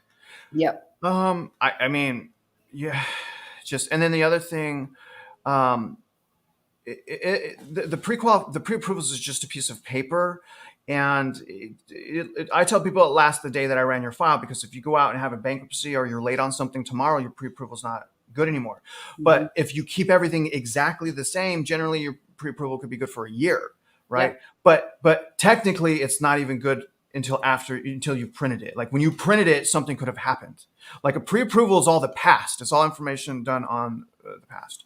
Right. So let's keep going here. We're going to try to be quick, guys. We're running out of time here. But question, you mentioned refinancing is like starting a new loan. Yes. So if I buy a car, charge on your credit card, and it changes your DTI, can you still refinance? Yes. So we do the analysis just like when you purchased. We're going to look at all your debt. We're going to pull a new credit report, see what your numbers are, see what your income is, and make sure you still qualify. Yeah. And what we Okay. do prior to that, if you know you have to buy, like we have people right now that have to buy a car, but we're telling them not to because they're getting ready to buy and it'll ruin their debt to income ratio. But in your case, we could look at your numbers first before you do all of that and just make sure you would still qualify with those debts. Okay. Awesome. So, here's a question I'll answer. So, they're saying, how can we not have foreclosures? Moratorium is gone. And I just wanted to point out, I'm definitely saying there's going to be foreclosures. The question that we had earlier was, will the foreclosures be like 2008? Now, again, we can't have foreclosures if there's a moratorium saying that you can't have foreclosure. That was absolutely crazy. What I'm saying, dental coverage, is that the foreclosure process is much different than 2008. And to put case in point is if we look at the average time to foreclosure, and the last foreclosure crisis, the average time was less than a year. It was about a year's time. When we fast forward to today, you guys, the average time is roughly 3 years. Think about that, Jennifer. Like I'm used to like buying houses. Like if you don't make your payment, you're out. Yeah. Now it's like okay, stay in your house. Here's the payment plan. We're gonna do a 40-year mortgage. Yeah. But even then, that's going to stop being effective when people start losing their houses and credit tightenings, or if banks are losing money, they're probably not going to be as excited to do loan modifications when someone has a 2 and 3% interest rate, Right. because they're losing money on Right. 2 and 3% interest rates right now. Yep. A lot of things can happen. We don't know right now. Here's an interesting question. With banks' trust diminishing, is there a way to prove your cash at home is legit without having to put so much money in the bank for 2-3 months? So cash under your mattress. Talk about mattress cash, Jennifer, and why that's a huge problem. Yeah, cash is not king in the mortgage business because we cannot trace where your cash came from. It doesn't matter what kind of documentation you think you might have. If it's cash, it's cash. I could be giving you cash to go buy your house and be attached to your loan. So no, you cannot use cash. We just can't. There's no way to prove where it came from. There's no way to prove that it's not dirty money. There's no way to prove, there's just no way to prove any of that. So it has to be in the bank or some financial institution. So that way we can track and trace it. We have to be able to know that it's your own money and not someone who's attached to the transaction, which is the whole point of it. And is that as a result of the Patriot Act disclosure? Yeah, I think I don't even know if it started before Patriot Act, but yeah, Patriot Act, get into your specific terms, but yeah, it's, money laundering, right? All that kind of stuff. But I mean, I think the main part of why we have to document is because they want to make sure that there's not someone who's in your transaction, like your realtor, your loan officer, you get the seller, giving you money to be able to do the transaction. It's called an interested party contribution. You can't have that without it being documented. So I think that's really the main thing. And then of course, money laundering is a big part too, which is where the Patriot Act comes in. And it's so important, y'all. Like every penny that's used for real estate has to be tracked by the lender. It's a super frustrating thing. Yeah. It's because you can't track cash. It's Mm-mm. so frustrating. Yeah. Here's a question. This is W2H. W2H, I got your comment this morning. I hope you saw my responses. He was looking in the Kingwood area, and he's like, Travis, in the areas I'm looking for, it comes on the market. There's bidding wars and it's off the market. So I researched like the 3 communities that he was looking. I'm like, dude, there's like 6 listings. What are you talking about? And there's one that came on the market. But I also noticed he pointed out like one of the communities actually a whole bunch of and their luxury houses just went under contract. I was like, oh my God, when did that happen? So great man. He's in Texas. He's looking in my area. He's wondering, well, WTH, if you have questions, reach out to Jennifer. She lives right down the street from you. Her information is in the description. So reach out to Jennifer. But they're asking Jennifer, is there a way that they can analyze their own FHA versus conventional comparison?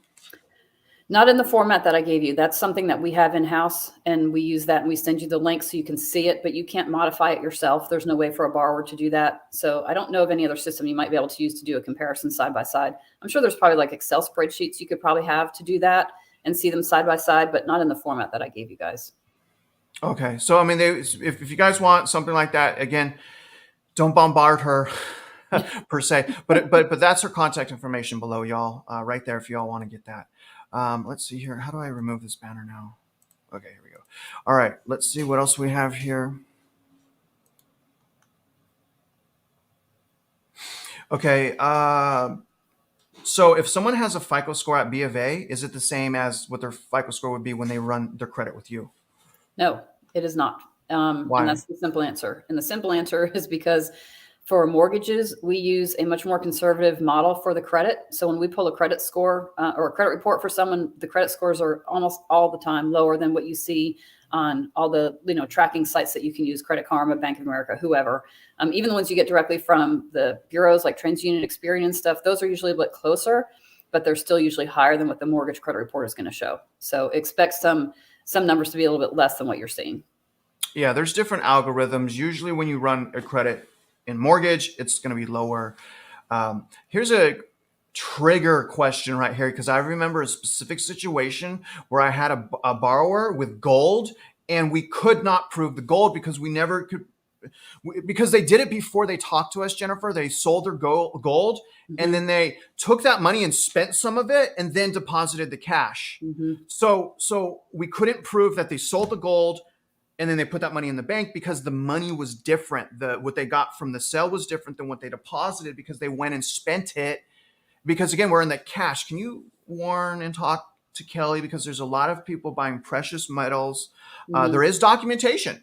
Yeah. And when there's documentation, usually can you go into this a little bit? Yeah. So I haven't had one specific for gold, not yet anyway. But I would assume that we're going to treat it the same as any other physical asset, meaning we have to, number one, prove you have it. So your documentation would prove that. We would prove the value of it with an appraisal.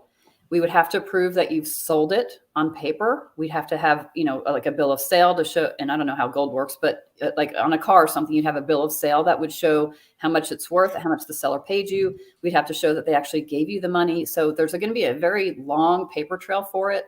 But as long as you have the documentation for each step of the way, I would think we'd be able to do it. Like I said, I've never done gold myself, so I don't know for sure. But any other asset, it's just a paperwork nightmare for you as the borrower because you have to prove everything. And underwriting is going to ask for, that whole string, and that might be difficult for you to get. Good answer. Great answer. It's all about documentation. It's Yes. all about documentation and communicating with your loan officer. Your loan officer will guide you. If you do things without instruction from a loan officer, you can kill your loan because the loan qualifications are so specific. It's so specific. Here's a question. Can I put in the bank now? So how about a gift? So talk about the seasoning for the 2 months, and then talk about the seasoning for the 1 month gift. Yes. So you can put your money in the bank now and then buy in 3 months, and it's your money, right? Because all we do in most cases, now there's some loans we have to go back further, but in 99% of the cases, we go back for 2 months of monthly statements. So if we're closing next month, we're going to get this month's and last month's bank statement. So if you were to have deposited your money prior to that, it's technically already in your bank and it's technically already seasoned. So it's already documented. So it would be okay. Now, a gift is different. A gift you're allowed to get from a family member. You can actually get gifts from your employer too, by the way, which I didn't know that until a couple of years ago. But there are certain people you can get gifts from. Now, excuse me, what I mentioned earlier when we were comparing conventional to FHA, they all allow gifts. We just have to document them a very different way depending where you're going. On an FHA loan, we have to get a copy of the bank statement of the person who's gifting you the money. So if your mom's giving you, whatever, $10,000 for your closing, I have to get mom's bank statement to show she had the money before she gave it to you.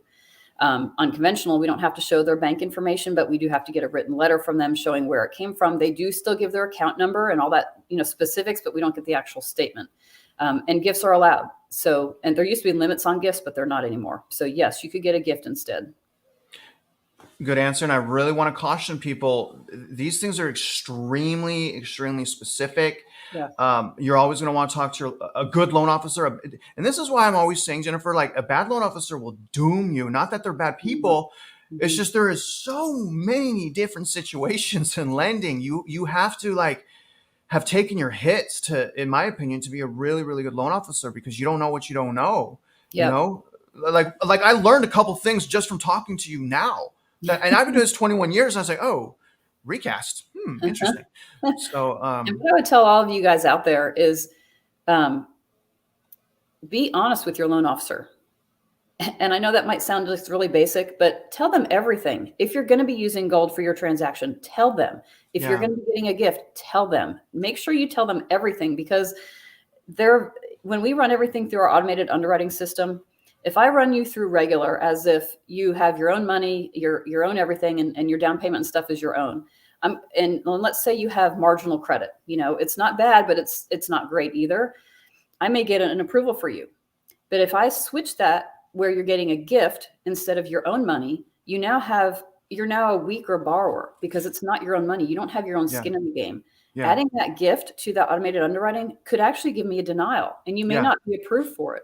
So if you don't tell me that stuff up front and those terms change between pre-approval and getting under contract, you could really hurt yourself and not be approved. So whoever you're working with, tell them everything so they know what they're dealing with and they can do it the right way.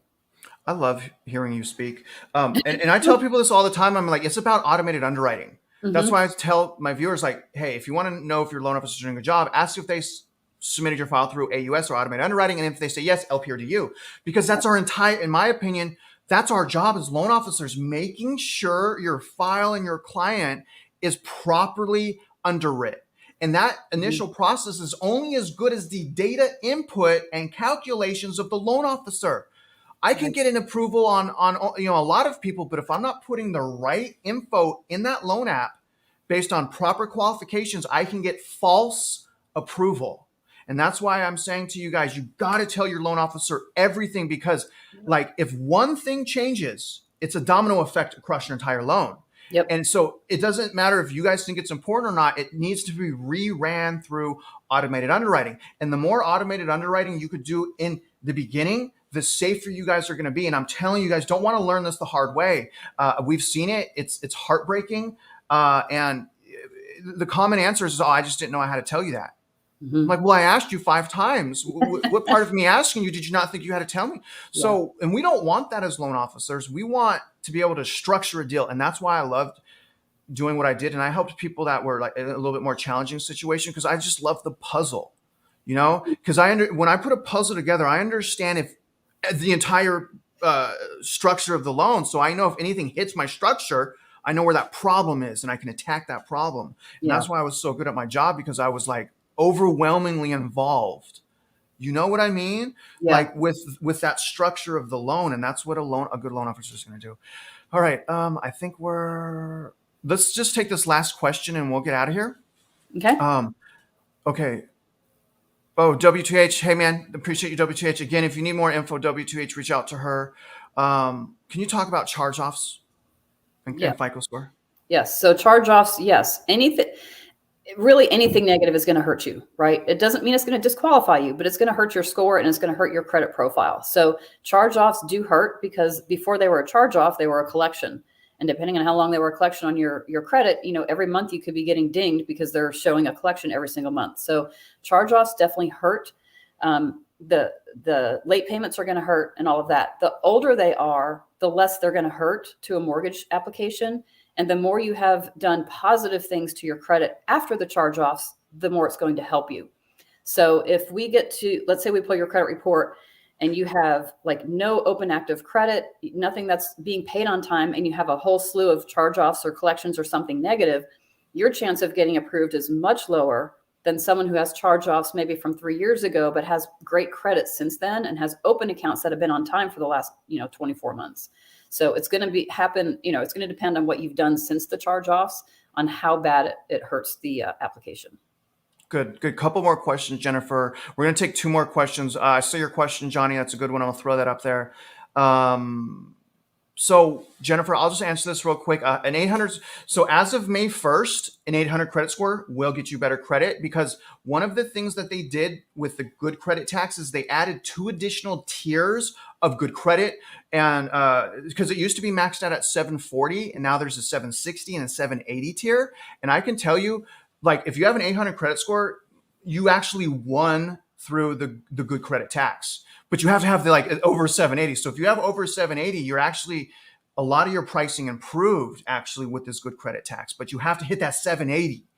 There is one of the many tiers that actually went up 1.25% or an eighth of a percent, but most of all the other tiers on the 780 row, it went down. So it's actually good. But again, 780, I'm just knock that out because we've been on so long. Here's a good one. Okay. So this is what we know, Jennifer. Our viewers understand that every penny you use for real estate has to be documented by the lender. That is a law, Patriot Act disclosure. It's very important that we document money. We've warned them about using gold and not communicating with their loan officer. Now, a lot of people like myself are investing in treasuries. So, and what Johnny's saying, and similar to me, I've taken like all of my liquidity in my bank and I've thrown it into the treasury, which have maturity dates. Now I'm doing 4 weeks, blocks of 4 weeks, so that my money, the longest I can't touch my money is 4 weeks. And the interest rates are I almost got 5% a couple times. Insane. Mm-hmm. So he's ran so he doesn't have any money in his checking, but they've recently matured for the down payment. Can you warn him on potential issue? Like, how could he run into an issue not being able to use that money? Yeah. So if you're in the period of time where you can't touch it, then we don't count it, right? If you can't use it for that transaction, now we'll count it as reserves, right? Because it's money you have, but you have access to at some point. But if you can't cash it out for the transaction, then we can't use that. So in your case, if you were what I would say cash poor, or cash deficient at the time of closing, that's when you'd want to do a gift or some other way to have your down payment, or a cosign or something to make it work. So yeah, I think that would be the risk, is that you can't touch the money when you get into that the closing date. He's saying this one matured. So he's saying recently matured. So basically it's just the paper trail. Exactly. So Johnny, you had it, prove it was yours, and then it matured and you pulled it, and I'm not exactly sure how that works, but once it gets pulled out and put into your bank, as long as we can track and trace it all, it's your money. So we can use it. Johnny, the name of the game is paper trail. Mm-hmm. As long as you have a very specific paper trail and with official documents, you should be okay. But again, a loan officer will generally help you through that. What you don't want to do, Johnny, is like cash out, like you get paid, your bills mature, and then you take the cash and you have it under your mattress and it's all over the place. As long as you're taking liquidity and you're documenting it from one place to the other and it's not turning into cash, you shouldn't run into a problem. It's when people are taking assets, turning them into cash, we have huge issues. Correct.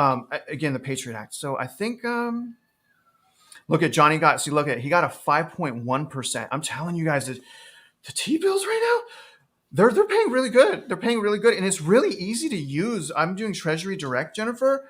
I feel proud of myself. That's to be honest with you. It's 5%. We got, I think, 4.89. Actually, we had one go through yesterday. We had another T-bill block we're doing kind of a step up where we have right now we only have 3 blocks. Each block, 3 blocks of investment. Each block is 4 weeks. So my maturity is I want my maturity to be every week. You see what I'm saying? Mm-hmm. So if I have four week blocks of like say $10,000, $20,000 T-bills, that Right. means every week I'm getting one matured and then I'm reinvesting. Right. And then what I plan on doing with the money I'm making on the interest is buying gold. So I Oh. want to show people like, look, you see, my cash liquidity bought me this piece of gold. It's a little tiny piece, but I didn't have this piece of gold before, right? I didn't have this before. I had fees before. Fees. All right. So just this last thing. So the only time we have issues with deposits on bank accounts is if it's cash. If it's a deposit and it's from your employer, it's really easy to track. And if you're transferring from one account to the other, we can prove it, but it gets really complicated. When you start the process of buying a home, you don't want to transfer money around because again, we have to prove that. And I had someone, Jennifer, it was a couple that was buying a house. They had like 10 bank accounts. And the first thing I'm talking to them, I'm like, why the heck do you guys have 10 bank accounts? What's wrong with you? But the problem is they started transferring money all around. And it took me like 2 days to clear this condition up from the underwriter. They were on the phone crying. And I'm like, you guys, I want to cry with you. I'm like, because I don't understand why you did this. Like, why did you take $5,000 and transfer it around to 8 accounts? I'm like, what?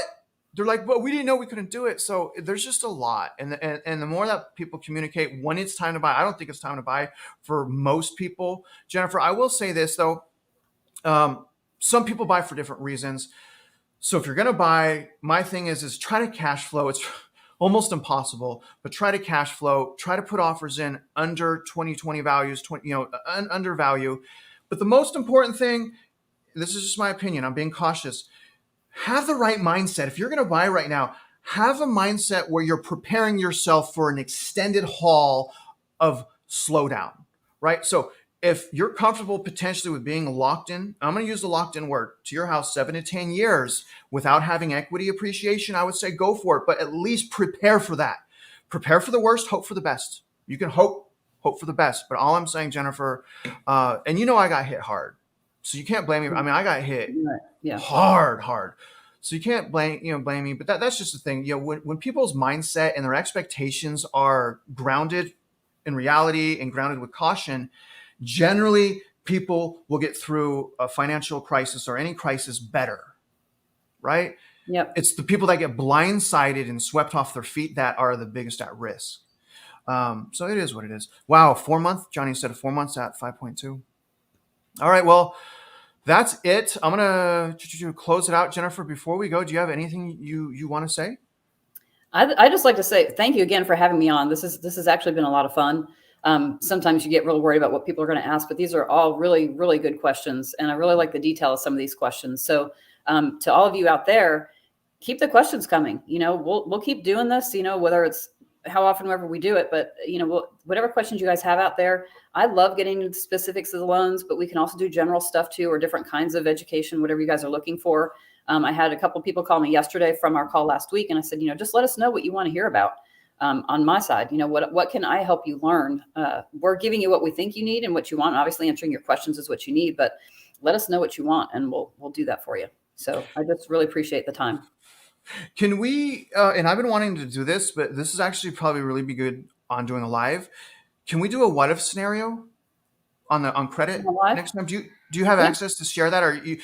Well, I would have to. You would have to share your screen through AWS, Amazon Workspace, because we need access to MRI what if scenario for credit. But dude, I love how credit works, Jennifer, and if we can access and show the viewers, like, here's how important your credit cards are, and here's how damaging one late payment is. If we could really show them, I think that would be huge for anyone that's watching as far as understanding how credit works.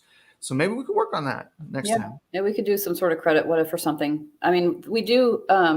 We also use a credit tool that we have the what if scenario, or we have it tell us what someone could do to improve their scores and stuff. I could bring one up to do that, but I'd be using a real credit report, so I couldn't do that. I talked a way to do it.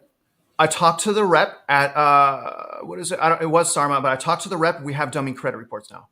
Because remember, I used to train in class in front of realtors, so I needed to use fake credit reports because of security. So there's actually, I think there's 6 fake credit reports and loan applications. So you can run a fake loan application, pull the credit, and have access to the what if. But you have to contact the rep, and she's really on top of it. But so I've had her do that already. I had to do that 2 years ago. Yeah. because I love teaching about the what if scenario. It's so Mm-hmm. enlightening how credit works, and there's so many misconceptions. So maybe Right. we could talk about that next time. Okay. All right. Other than that, so that's it. Anything else you want to say? That's all I got. Just thank you so much. Okay. Appreciate you having me on. Yeah, of course. Sit tight with me. Now, you guys have a great Friday. Have a great weekend. I will be putting out a video today. I don't know what it's going to be, but I really appreciate you guys following along with us. And again, we're going to be trying to do this every Friday. I'm not sure if we'll be able to do this coming Friday, but this segment of these videos on my channel is entirely designed for only education. Okay. And that's what the design is here. So thank you guys for the participation. Again, if you have any follow-up questions, Jennifer's information is down on the screen, also in the details of this video. And you guys make it a great day. Definitely love you. And if you're out there investing, you already know I wish you luck and I hope you win. Obviously.